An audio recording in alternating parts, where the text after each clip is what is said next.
ಇನ್ನು ಈ B D A ಮತ್ತು ರೈತರ ನಡುವಿನ ಸಂಘರ್ಷ ಹೊಸದೇನೂ ಅಲ್ಲ ಇದು.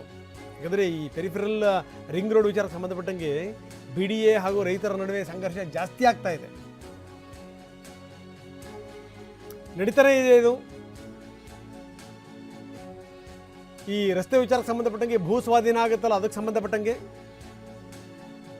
ರೈತರು ಈಗ ದೊಡ್ಡ ಮಟ್ಟದಲ್ಲಿ ಪ್ರತಿಭಟನೆ ಮಾಡಬೇಕು ಅಂತ ಚಿಂತನೆ ಮಾಡ್ತಾ ಇದ್ದಾರೆ.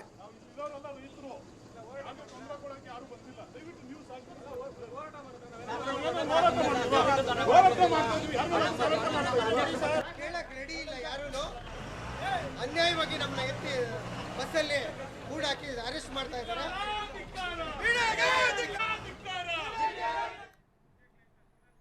ಬನ್ನಿ, ನಮ್ಮ ಪ್ರತಿನಿಧಿ ಶಿವರಾಜ್ ಕುಮಾರ್ ಈಗ ನಮ್ಮೊಂದಿಗೆ ನೇರ ಸಂಪರ್ಕದಲ್ಲಿದ್ದಾರೆ. ಶಿವರಾಜ್ ಕುಮಾರ್, ಏನಿದು ಕತೆ ಇದು?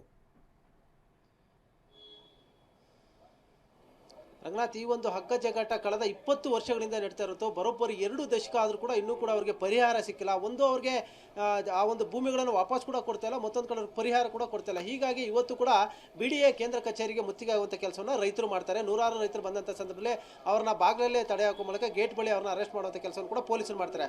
ಯಾಕಂದರೆ ಇನ್ನೂ ಕೂಡ ನೋಡ್ತಾ ಇರ್ಬೋದು, ಗಮನಿಸ್ಬೋದು, ಈಗಲೂ ಕೂಡ ಈ ಒಂದು CRPF ವ್ಯಾನ್ ಕೂಡ ಇರುವಂಥದ್ದು, BMTC ಬಸ್ ಕೂಡ ಇರುವಂಥದ್ದು, ಬರುವಂಥ ರೈತರನ್ನು ವಶಪಡಿಸ್ಕೊಳ್ಳೋಕೆ ಈಗಾಗಲೇ ಪೊಲೀಸರು ಕೂಡ ಇಲ್ಲಿ ಬೀಡುಬಿಟ್ಟಿರುವಂಥದ್ದು.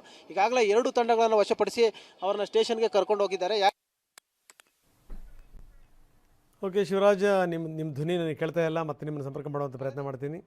BDA ಕಚೇರಿ ಆವರಣದಲ್ಲಿ ಹೈ ಡ್ರಾಮಾ ನಡೀತಾ ಇದೆ. ನಾವು ಅದರ ದೃಶ್ಯಾವಳಿಗಳನ್ನು ನೋಡ್ತಾ ಇದ್ದೀವಿ. ರೈತರನ್ನ ಅಲ್ಲೇ ತಡೆದು ಪೊಲೀಸರು ವ್ಯಾನ್ಗಳಲ್ಲಿ ತುಂಬಿಕೊಂಡು ಹೋದರು. ಅವ್ರನ್ನ ಅರೆಸ್ಟ್ ಮಾಡಿ ಬಸ್ಸು ವ್ಯಾನ್ಗಳಲ್ಲಿ ಕರ್ಕೊಂಡು ಹೋಗಿದ್ದಾರೆ. ಯಾಕಂದರೆ ಇವರೆಲ್ಲರೂ ಕೂಡ BDA ಕಚೇರಿ ನುಗ್ಗಬೇಕು, ಅಲ್ಲಿ ಪ್ರತಿಭಟನೆ ಮಾಡಬೇಕು ಅಂತ ಪ್ಲಾನ್ ಮಾಡಿದರು. ಯಾಕಂದರೆ ಈ ಭೂ ಪರಿಹಾರ ಇದೆಯಲ್ಲ, ಇದಕ್ಕೆ ಸಂಬಂಧಪಟ್ಟಂಗೆ ಈ ಗಗನಕ್ಕೆ ಹೋಗಿದೆ ಬೆಲೆ. ಇವ್ರು ಯಾವುದೋ ಒಂದು ಬೆಲೆ ಕೊಟ್ಟರೆ ಹೆಂಗೆ ಒಪ್ಕೊಳ್ತಾರೆ? ಹಾಗಾಗಿನೇ ನೀವು ಕೊಡುವಂಥ ಪರಿಹಾರ ಇದೆಯಲ್ಲ, ಅದನ್ನು ನಾವು ಒಪ್ಲಿಕ್ಕೆ ಸಾಧ್ಯ ಇಲ್ಲ ಅಂತ. ಎಸ್ ಶಿವರಾಜ್, ಕೇಳ್ತಾ ಇದ್ರೆ ಮುಂದುವರಿಸಿ. ಖಂಡಿತವಾಗಲೂ, ಯಾಕಂದ್ರೆ ಈ ಒಂದು PRR ಏನಿದೆ, ಈ ಒಂದು ಯೋಜನೆ ಸಂಬಂಧಪಟ್ಟಂತೆ 20 ವರ್ಷಗಳಿಂದಲೂ ಕೂಡ ಇನ್ನೂ ಕೂಡ ನೆನೆಗುದಿಗೆ ಬಂದಿರುವಂಥದ್ದು. ಈಗ ಅದನ್ನ ಬೆಂಗಳೂರು ಬಿಸಿನೆಸ್ ಕಾರಿಡಾರ್ ಅಂತ ಹೆಸರು ನಾಮಕರಣ ಮಾಡಿದ್ದಾರೆ ಹೊರತು ಅದನ್ನ ಈ ಒಂದು ಯೋಜನೆಯನ್ನು ಪೂರ್ಣಗೊಳಿಸ್ತಾ ಇಲ್ಲ, ಜೊತೆಗೆ ರೈತರಿಗೆ ಪರಿಹಾರ ಕೊಡ್ತಾ ಇಲ್ಲ. ಆ ಒಂದು ನಿಟ್ಟಿನಲ್ಲಿ ಪದೇ ಪದೇ BDAಗೆ ಮುತ್ತಿಗೆ ಹಾಕುವಂಥ ಕೆಲಸವನ್ನು ರೈತರು ಮಾಡ್ತಾ ಇದ್ದಾರೆ.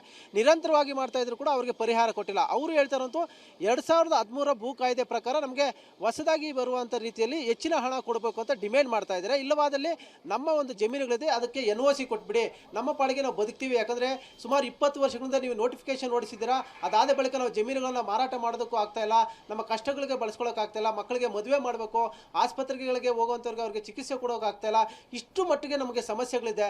ದಯಮಾಡಿ ನಮ್ಮ ಜಮೀನುಗಳನ್ನು ನಮಗೆ ವಾಪಸ್ ಕೊಡಿ, ಇಲ್ಲವಾದ್ರೆ ಆದಷ್ಟು ಬೇಗ 2013 ಭೂ ಕಾಯ್ದೆ ಅಂತ ನಮಗೆ ಪರಿಹಾರವನ್ನು ಕೊಡಿ ಅಂತ ಪಟ್ಟು ಹಿಡಿದಿರುವಂಥದ್ದು. ಇದು ಹಲವು ಬಾರಿ ಸಭೆಗಳನ್ನು ಕೂಡ ಈ BDA DK ಶಿವಕುಮಾರ್ ಕೂಡ ನಡೆಸಿದ್ರು ಕೂಡ ಇನ್ನೂ ಕೂಡ ಪೂರ್ಣವಾಗಲಿ. ಹೀಗಾಗಿ ಒಂದು ರೀತಿಯ ಹೋರಾಟಗಳು, ಹಗ್ಗ ಜಗ್ಗಾಟ ನಡೀತಾ ಇರುವಂಥದ್ದು. ರಂಗನಾಥ್, ಓಕೆ, ಧನ್ಯವಾದ ತಮ್ಮೆಲ್ಲ ಮಾಹಿತಿಗೆ.